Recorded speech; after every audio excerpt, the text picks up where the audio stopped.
période de fête oblige. C'est Mickaël Pétrosian qui est avec moi, PDG de Pétrosian. Bonjour. Bonjour. Merci d'être dans le grand entretien sur BFM Business. Pétrosian, maison de caviar, d'épicerie fine. Vous êtes diversifié au fil des années. On va déjà commencer par savoir ce qui s'est passé sur les ventes de fin d'année. Est-ce que ce mois de décembre a rempli toutes ses promesses ou est-ce que les gens ont été un peu prudents? Il y a Serge Papin qui disait qu'ils ont plutôt dépensé pendant ces fêtes. Est-ce que vous êtes d'accord? Effectivement, on a plutôt bien travaillé. Nos activités de détail, de boutique, on a fait plus de 3% par rapport à l'année dernière. Sur les activités de distribution, on est à plus 4% en France et plus 20% à l'export.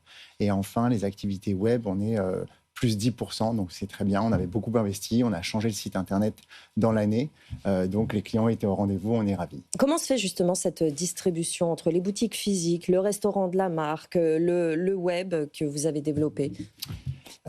Disons qu'on a différents canaux de distribution, différents types de clients. Les clients qui viennent sur Internet sont parfois déjà venus en boutique une première fois.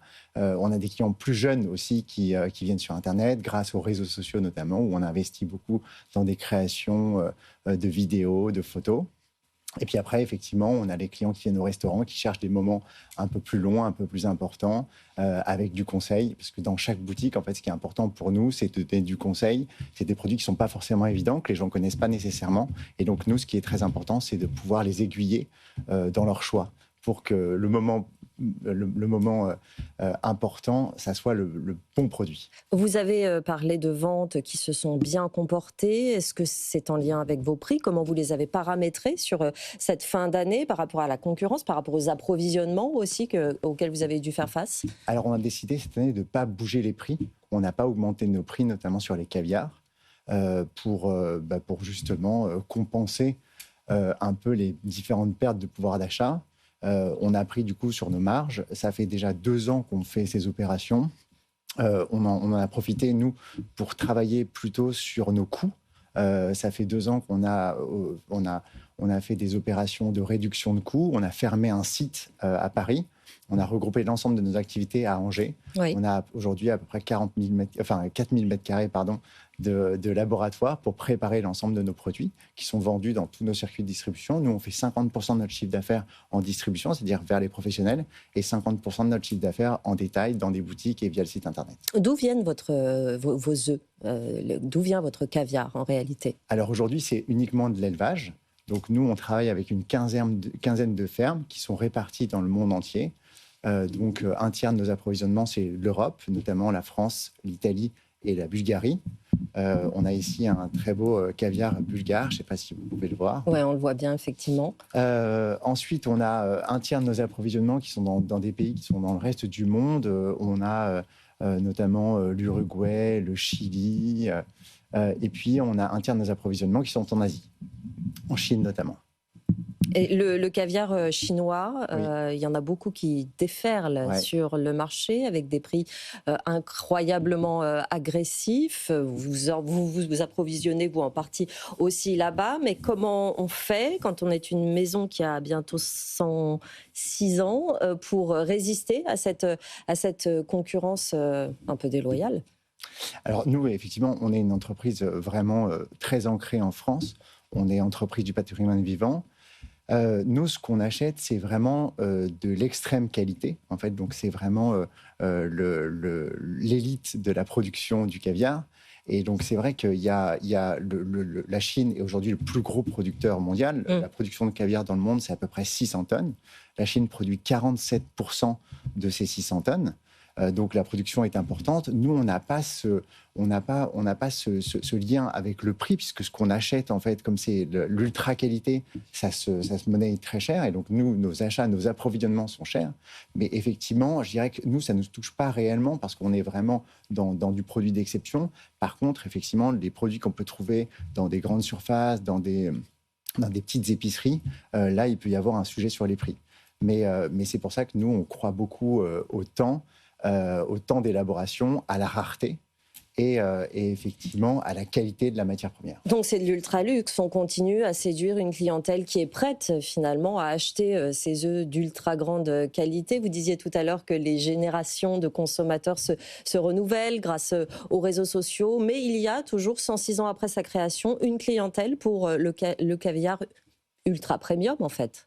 Exactement. Alors, dans l'alimentaire, ce qui est important, c'est à la fin, c'est quand même le goût, le plaisir. Et effectivement, en fait, nous, l'objectif, et moi, mon objectif en tant que PDG de cette maison, c'est de continuer à rendre cette marque désirable et de travailler, en fait, sur le plaisir et sur la désirabilité. Et effectivement, ça passe par des bons produits. Et donc, c'est pour ça qu'on fait très attention, en fait, au sourcing, en fait, de notre produit, puisqu'on ne peut pas faire un bon produit avec une mauvaise matière première. C'est impossible. Donc le principal, c'est d'aller chercher en fait la meilleure matière, où qu'elle soit. Et effectivement, ça peut être en Asie également. Pour nous, le caviar n'a pas de frontières, c'est vraiment le goût qui est le censeur. Le caviar n'est ni français ni étranger, il est bon ou mauvais. Ce qui peut-être va limiter, et vous avez peut-être limité aussi dans votre stratégie, la vente par Internet, puisque ça passe par l'expérience, ça passe par le goût, ça passe par le fait d'en discuter avec les vendeurs en boutique. Vous limitez à combien la vente de vos produits sur le web, par exemple, dans les années qui viennent? Alors, on a beaucoup travaillé pour rendre l'expérience du web proche de celle qu'on a dans les boutiques. On a travaillé notamment sur des audios où les clients peuvent écouter en fait la description du produit qu'ils vont acheter. Et on a vu les ventes des produits sur lesquels il y avait des audios qui ont augmenté parce que ça permettait aux gens en fait de se projeter.